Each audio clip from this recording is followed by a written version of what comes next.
En manchette ce soir, le monde communautaire est en grève. De nombreux appels à la bombe partout dans plusieurs écoles du Québec et les dernières prières ont été récitées à l'église Notre-Dame-des-Neiges.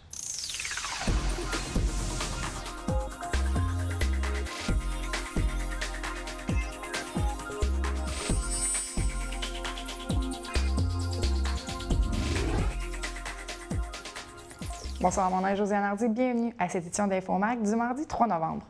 On débute le bulletin de ce soir avec cette grève qui sévit dans le monde communautaire. D'ailleurs, si certains d'entre vous avaient tenté de rejoindre la TVC, vous avez pu constater que le répondeur était branché. L'équipe de la télévision communautaire a décidé de rejoindre le mouvement de grève tout en continuant d'offrir des services d'information. 4 revendications pan-québécoises sont sur la table, soit le respect de son autonomie, le plein financement à la mission globale des organismes qui ont droit, l'indexation annuelle des subventions suivant les coûts de fonctionnement, ainsi que la fin des compressions budgétaires et un réinvestissement dans les services et les programmes sociaux. Une manifestation s'est déroulée dans les rues du secteur Hall afin de démontrer le sérieux de leurs moyens de pression.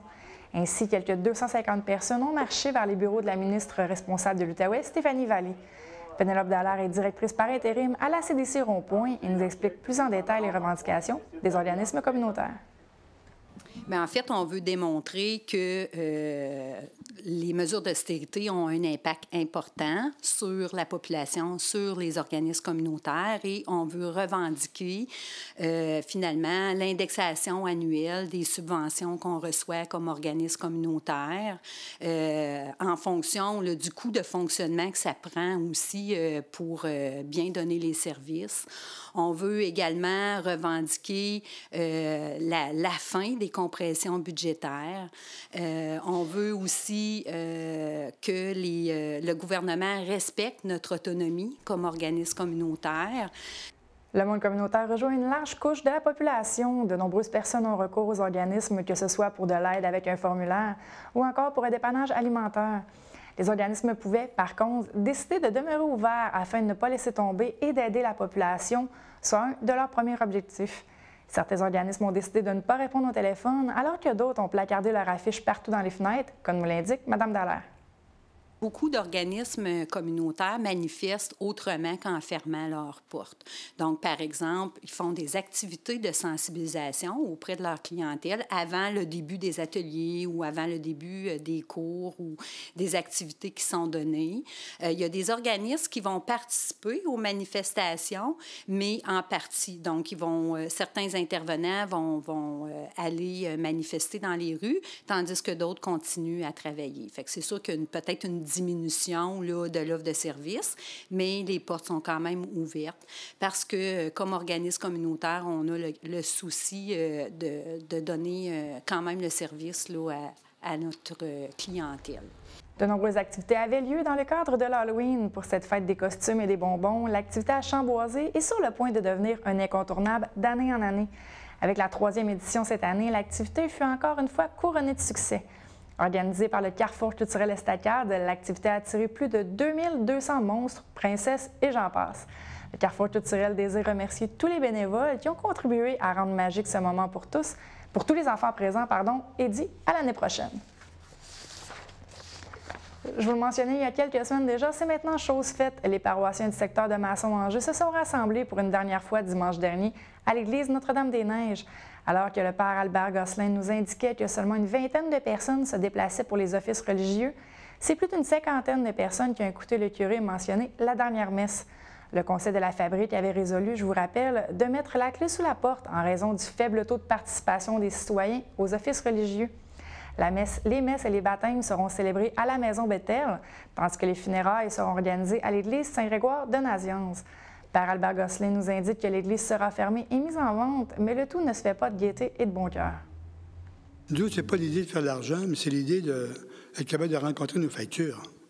Alors, si on ne peut pas faire ça, bien, on est forcé de vendre. Ce n'est pas de gaieté de cœur, mais on est forcé.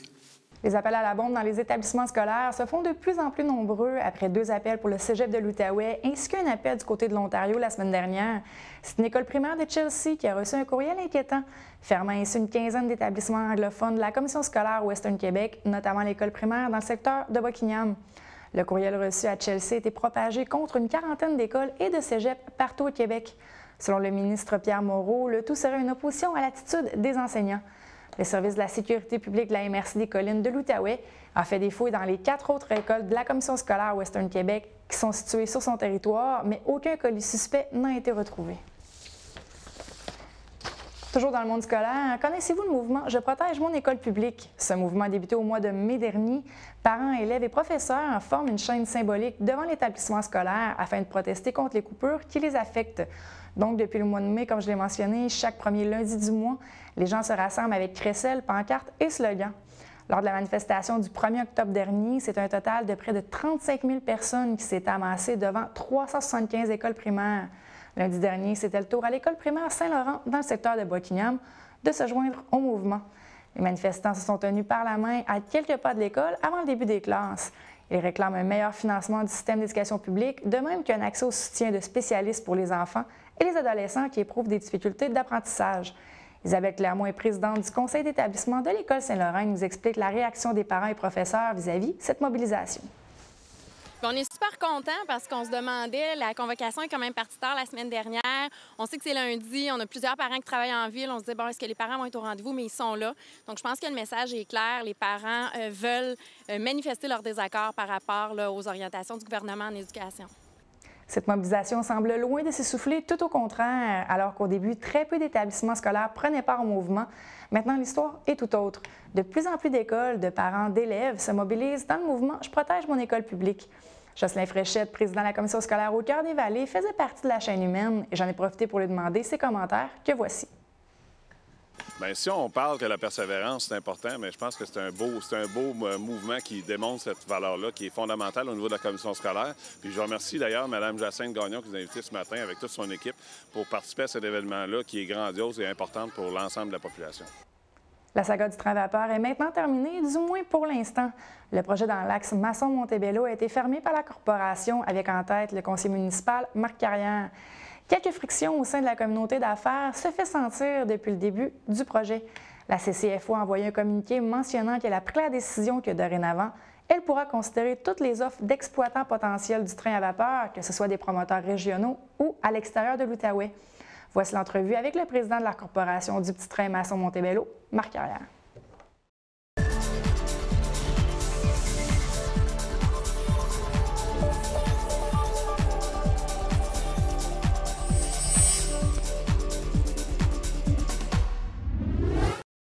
Je suis avec M. Marc Carrière, qui est conseiller pour le secteur de Masson-Angers. Bonsoir. Bonsoir. D'abord, je veux qu'on rentre tout de suite dans le vif du sujet, le fameux petit train à vapeur. La nouvelle est tombée vendredi dernier que le projet est à l'eau. J'aimerais avoir plus de détails. Qu'est-ce qui vous a poussé à arrêter vos travaux? En fait, il faut comprendre que c'est pas moi qui ai pris la décision. C'est un groupe d'individus, c'est le comité de relance comme tel, où est-ce qu'une vingtaine de personnes siégeaient. On a aussi le comité restreint qui a travaillé énormément sur le projet de relance du petit train, l'icône touristique en Outaouais, dans l'axe Masson-Montebello. Donc, la décision a été prise vendredi le 23, à la suite de plusieurs activités, une entre autres qui a eu lieu mercredi juste avant le 21, où est-ce qu'on a eu un déjeuner causerie avec des gens d'affaires, où est-ce qu'on a mis cartes sur table, où est-ce que... On était à la recherche, bien sûr, d'un promoteur, on était à la recherche d'un opérateur. Malheureusement, on connaît la situation. C'est sûr que les gens qui étaient présents, on aurait été capable d'atteindre un des objectifs qui avait été mis en place par le CCFO, c'est-à-dire le 100 000 $. Mais en même temps, pour la suite, 1,7 million, pour nous autres, ça devenait difficile, surtout avec les sorties publiques qui avaient été faites, autant CCFO, surtout par Tourisme Outaouais, qui nous ont jamais appuyés, ou presque, dans tout le déroulement. Maintenant, ce qu'on a demandé, en fait, on lègue à la région un beau projet. On reste convaincu que c'est un beau projet. Maintenant, ça nous prenait de la ressource additionnelle, ça nous prenait du financement additionnel qu'on a demandé à Tourisme Outaouais, qui nous ont refusé. Maintenant, pour nous autres, ça devenait difficile. Il ne faut pas oublier, là-dedans aussi, on a eu des groupes, des gens là, très impliqués. Moi, j'avais des gens avec qui... sur qui je comptais énormément, des gens d'affaires qui me disaient qu'on avait un beau projet. J'ai ma ressource aussi, Mme Chaput, qui a travaillé énormément, qui n'a pas compté son temps. mais ça prenait de la ressource additionnelle, ça prenait du financement pour être capable de monter à un autre niveau ce projet-là, justement, pour que la région au complet puisse en profiter. Vous êtes passionné, mais là, je vais vous arrêter un petit peu. Là. On va reculer quelque peu. Vous avez mentionné dans les 2 dernières minutes que Tourisme Outaouais ne vous aurait pas appuyé, chose qu'ils ont démenti dans un communiqué. Le projet semblait avoir l'appui de tout le monde en région. C'était pas le cas, là. Mais écoutez, on avait, au niveau politique, les appuis étaient là. Pour revenir à Tourisme Outaouais, moi, ça me dérange pas. On peut en jaser pas longtemps. Quand il y a eu le changement au niveau de la direction générale, Tourisme Outaouais, puis là, je parle un peu... bon, c'est sûr que mon rôle aujourd'hui serait de parler à titre de président, puis je vais continuer à parler à titre de président du comité de la relance, là, mais en même temps, il est arrivé des événements. Quand il y a eu le changement de garde au niveau de la direction générale de Tourisme Outaouais, à la suite de discussions avec, entre autres, le bureau du député, M. Iraka, qui nous suggérait fortement de demander la présence de la nouvelle direction générale à siéger avec nous autres au comité de relance. C'est ce qu'on a fait par voie de résolution, ce qu'on a envoyé à Tourisme Outaouais, et ils ont refusé notre demande d'avoir la nouvelle directrice générale de Tourisme Outaouais venir siéger avec nous autres. Ils ont répondu par voie de résolution. Il y a 50 000 qu'on a demandé aussi. Il ne faut pas oublier qu'il y avait des critères qui étaient exigés par le CCFO. Puis ces gens-là disaient qu'on ne respectait pas 3 des 4 critères exigés par le CCFO. Pour nous, ce qu'on offrait, dans le fond, c'était quelque chose de complètement différent de ce qui se faisait entre Hull et Wakefield. On avait une diversification au niveau touristique qui aurait été intéressant pour tous les groupes d'âge, pour les familles, pour les plus grandes, les plus petites. On en avait pour tous les goûts. On avait besoin du tronçon dans son entièreté pour être capable d'offrir ce qu'on voulait offrir. Donc, en gros, là, c'est sûr et certain que quand la présidente de Tourisme Outaouais qui dit publiquement qu'il n'y avait pas d'intérêt pour le projet, je veux dire, c'est sûr que j'ai eu des appuis des appuis du Conseil de la Ville de Gatineau. C'est des appuis conditionnels. À ce qui est des investisseurs, je vous ai expliqué tantôt ce qui est arrivé. Maintenant, c'est sûr et certain que les appuis, on aurait voulu que Tourisme Outaouais vienne s'asseoir avec nous autres. Il y a aussi, puis je vais y aller aussi avec Mme Dumas, qui est aussi membre du conseil d'administration de Tourisme Outaouais, qui a abandonné le projet à court de chemin. Il ne faut pas se le cacher, c'est ce qui est arrivé. Elle voulait qu'on revoie un projet. On avait juste un seul projet, nous autres. On a travaillé toujours sur le même.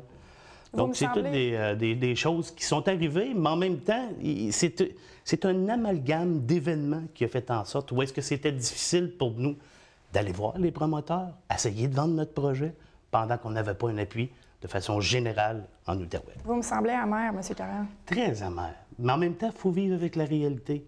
On a déployé tout ce qui était déployable pour relancer l'icône touristique en Outaouais, le petit train vapeur. On retrouvait cette icône-là sur toutes les publicités de Tourisme Outaouais. On avait un beau projet. On continue à y croire. Mme Lalande est là aussi. On a eu des discussions, de longues discussions. M. Desjardins qui a travaillé du début sur le projet.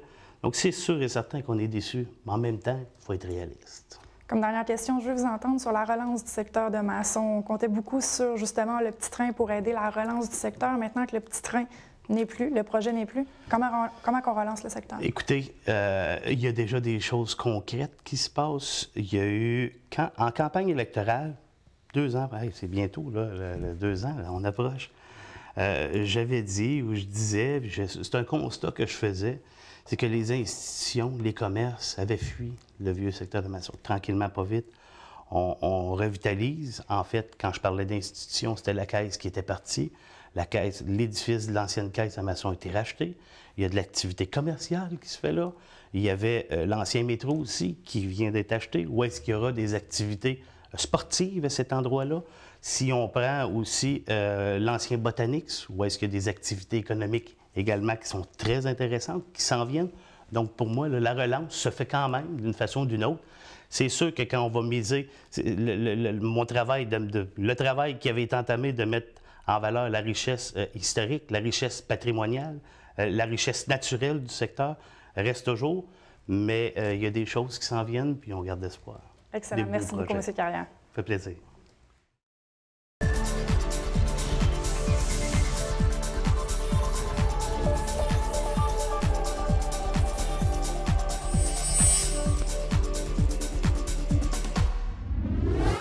C'est l'heure des sports avec François. Mais François, si tu me permets, des nouvelles de dernière minute, la FAE, le syndicat qui représente les enseignants de l'Outaouais, la nouvelle est tout juste de tomber. Ils se sont retirés de la table de négociation avec le gouvernement.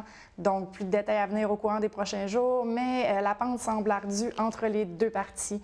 Et là, on s'en va vraiment dans les sports. Bonsoir, François. Bonsoir, Josiane. Tout d'abord, on commence ça en football. Oui, effectivement. On sait qu'en fin de semaine dernière, c'était la finale de la Ligue Subway et ça mettait aux prises les deux formations qui ont terminé ex aequo, d'ailleurs, au premier rang. Les Titans du Collège Saint-Alexandre contre les Tigres, naturellement. Il faut rappeler aussi que le seul match de la saison s'était terminé par un pointage nul de 21-21. Donc, tous les ingrédients, là, si on veut, étaient réunis pour une avoir bonne finale. Une bonne finale, et ce fut toute une finale. Ça s'est terminé en deuxième prolongation, victoire de 48-45 pour les Tigres. C'est leur troisième titre consécutif. On peut presque parler d'une dynastie, mais il faut quand même souligner là, la performance là, de l'équipe adverse, c'est-à-dire les Titans, qui tiraient de l'arrière par 2 touchés au 4e quart. Ils ont réussi à créer l'égalité 35-35 en fin de match, et ils ont même pu arrêter l'offensive des Tigres à la ligne de 25 là, en tout dernier match. Alors, écoutez, ça a été une rencontre fantastique. Le porteur de ballon, Jérémy Langevin, bien, lui a été nommé le joueur du match. Il a connu un fort solide match parce que les joueurs du Titan l'avaient à l'œil. Il y a eu plusieurs contacts sévères. Du côté de Saint-Alexandre, bien, l'entraîneur Martin Lémery, lui, était déçu, naturellement, quand on perd un match comme ça, mais il était satisfait de la progression du programme au complet à Saint-Alexandre. Donc, je pense qu'on va revoir ces équipes-là. Et bien, on sait que c'est très bon pour la Ligue d'avoir des rencontres comme ça, et même les cadets, on en parlera tout à l'heure, ça a été très serré. Alors, si vous pensez que les entraîneurs n'ont pas d'émotion lors d'un match sur les lignes de côté, je vous invite à écouter l'entrevue que Michel Leroy a accordée en toute fin de rencontre. On savait que ça pourrait être un match assez chaud. Le ballon, les possessions sur un bord sur l'autre. On était vraiment, vraiment nerveux, mais on avait quand même confiance. Moi, que je suis fier de nos gars, ils n'ont jamais lâché. Ils n'ont jamais lâché. On savait qu'en allant sur temps, nos chances étaient excellentes. Alors, puis on a donné le ballon à notre guerrier. Les joueurs de ligne ont ouvert le jeu, puis ce gars-là, il l'a mis dedans. Fait qu'on est super fiers. Bien, vous savez, je pense que j'ai fait peut-être quelques AVC durant le surtemps, mais c'est beaucoup d'émotions, vous savez. Moi, on travaille tellement fort depuis janvier pour arriver à ce niveau-là, arriver à ce match-là, le gagner, c'est tout à fait exceptionnel. Mais je suis très fier de mon équipe, très, très, très fier. Les vétérans, vous savez, chaque année, le plus difficile, c'est de dire salut à nos vieux. Là. Il nous reste 2 semaines avant l'interrégional. On va profiter du moment parce qu'on a des maudits bons gars pour une maudite bonne équipe. Très émotionnel, Michel Roy, fidèle à son habitude. La prochaine partie, François? Bien, ça va avoir lieu le 15 novembre et ça se dispute à La Chute contre les représentants de l'École Lavigne. On sait que là, c'est le format interrégional. Notez l'heure de la partie, 14 h, donc le 15 novembre. Et ça m'amène aussi à parler quand même, là, il y avait les cadets qui, eux, amorçaient leurs séries éliminatoires. Ils ont remporté leur match de demi-finale vendredi soir, ici même au terrain de l'école. C'était contre les représentants de Nicolas Gatineau, pardon. Le match s'est soldé là, par un pointage de 44-39, donc ça a été très serré là aussi. Festival offensif. Et bien, naturellement, avec ça, les cadets se retrouvent en finale. Ça va avoir lieu dimanche, le 8 novembre. Là, on a changé d'heure. Je pense que j'ai changé de mois. Là, c'est dimanche prochain, hein, le 8 novembre. Oui. Oui, bon, OK. J'ai comme eu un doute. Oui, bien, c'est ça. Moi aussi, je doutais. Alors, c'est à 11 h et c'est au complexe Mont-Bleu. Excellent. Là, on parle des Griffons toujours en football. Oui, les Griffons qui, eux, on sait qu'ils avaient terminé premiers. Ils ont gagné leur premier match d'éliminatoire par le pointage là, de 51-0 contre Saint-Hyacinthe. Ça leur permet de s'en aller du côté de la demi-finale. Ils vont affronter Rimouski.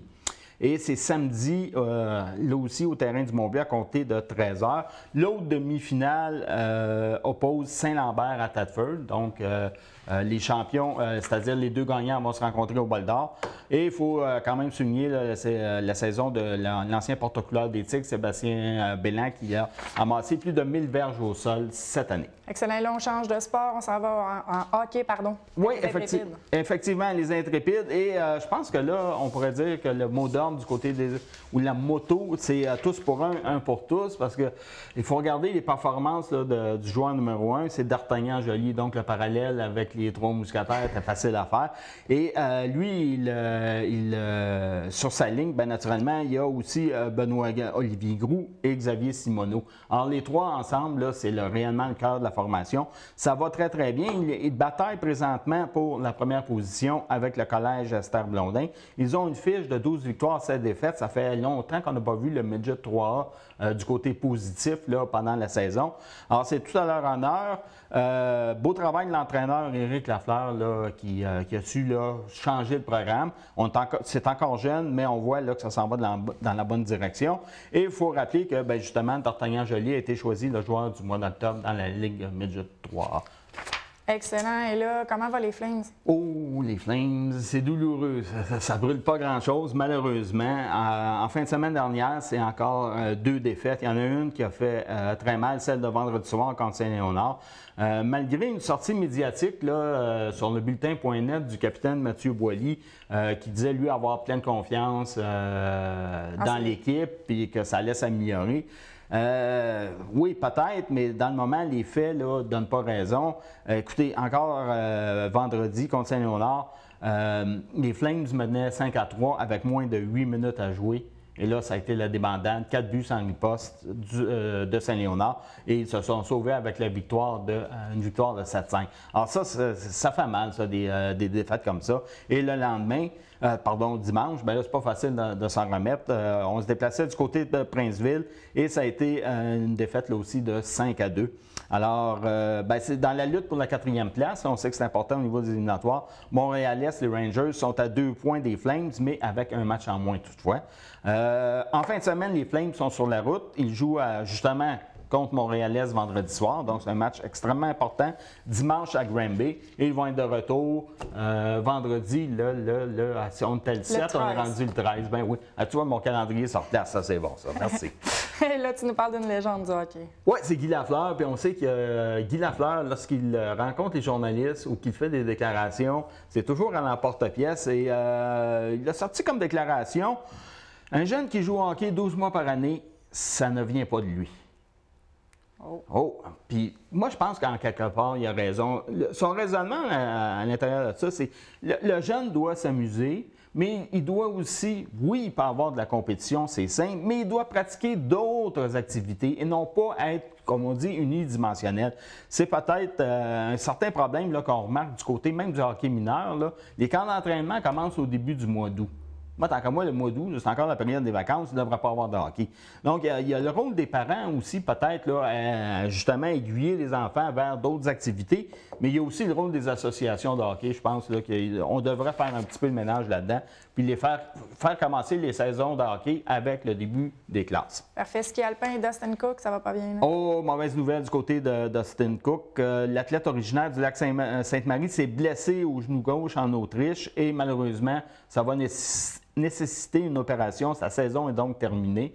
C'est dommage parce que du côté de Ski Alpin Canada, c'était le leader, la tête d'affiche. On sait que l'an dernier, il avait réussi 3 podiums, dont une victoire au Super G de Miribel et il avait terminé 2e au championnat du monde. Donc, c'est une lourde perte au niveau de l'équipe. On lui souhaite de pouvoir revenir en force. Et là, quelque chose d'un peu spécial là, pour le plein air. On parle de coyote. Oui, effectivement, c'est la CCN qui donne une mise en garde aux randonneurs dans le parc. C'est qu'ils ont repéré et même ils ont installé traqué et installé des GPS sur les coyotes il y a une bande d'environ 30 coyotes là, qui se promènent dans le parc de la Gatineau.